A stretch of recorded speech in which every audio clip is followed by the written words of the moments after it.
মাত্র ২০ টাকার বিনিময়ে চিকিৎসা পরিষেবা সহ ওষুধ। অল্প আয় পরিবারে এই পরিষেবা দারুণ ভরসার। সামান্য আয়, এক কথায় নুন আনতে পান্তা ফোড়ায়।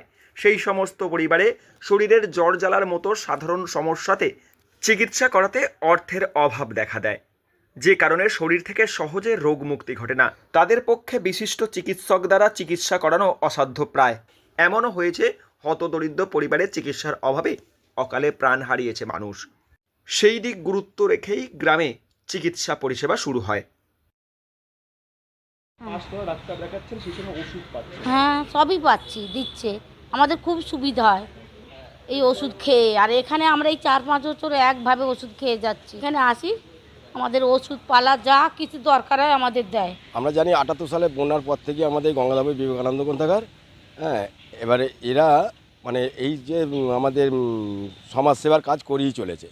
হ্যাঁ, এর সাথে আমাদের যে এই আয়ুর্বেদিক বা হোমিওপ্যাথি, অ্যালোপ্যাথি এই সমস্ত চিকিৎসা সেবা দিয়েই চলেছে। মানে গ্রামের মানুষ যাতে পাস করা ডাক্তার পায় না বলেই এখানে আমাদের এই সেবাটা চালু করা হয়েছে। আমাদের এই গ্রামে পাস করা ডাক্তার ইদাত অঞ্চলে খুব কম পাওয়া যায়, অর্থাৎ আমাদের এখান থেকে হসপিটালটা অনেকটা দূর।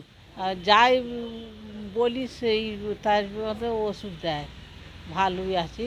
আর 20 টাকা ফি ভিজিট নেয়, আর ওষুধ ফষুধ সবই দিয়ে দেয়। ১৯৭৮ সাল বন্যার পরবর্তী সময় আরও ভয়াবহ। তখন দুবেলা দুমুঠো খাবার জোগাড় করাই গ্রামের মানুষের পক্ষে চ্যালেঞ্জ হয়ে দাঁড়িয়েছিল। তার উপর চিকিৎসা পরিষেবা তো দূরহস্ত। সেই থেকে এ পর্যন্ত চিকিৎসা পরিষেবা গ্রামের মানুষের জন্য গঙ্গাধরপুর বিবেকানন্দ গ্রন্থাগার। একসময় গ্রন্থাগার বা লাইব্রেরি শিক্ষার জন্য ভীষণ প্রয়োজনীয় বিস্তীর্ণ এলাকার মানুষের কাছে। আর কালের নিয়মে সেই লাইব্রেরি বা গ্রন্থাগারের গুরুত্ব কম হলেও ধীরে ধীরে এই গ্রন্থাগার স্বাস্থ্য পরিষেবার দিকে গুরুত্বপূর্ণ ভূমিকা রাখছে এলাকায়। মূলত অর্থনৈতিক, এছাড়াও চিকিৎসা ফ্যাসিলিটি নেই, এই দুটো কারণেই আসে। এখানে বেশিরভাগই সাধারণ সমস্ত সমস্যা নিয়ে আসে। আমাদের বিশেষ করে আমরা এখানে ডায়াবেটিস এবং হাই প্রেশার, যেটা থেকে বিভিন্ন স্ট্রোক শুরু করে হার্ট অ্যাটাকগুলো বেশি হয়, আশপাশে অনেক ঘটেও গেছে, সেগুলো আমরা বেশি কভার করি ওষুধ দিয়ে। এছাড়াও অন্যান্য সমস্ত রোগী আসে।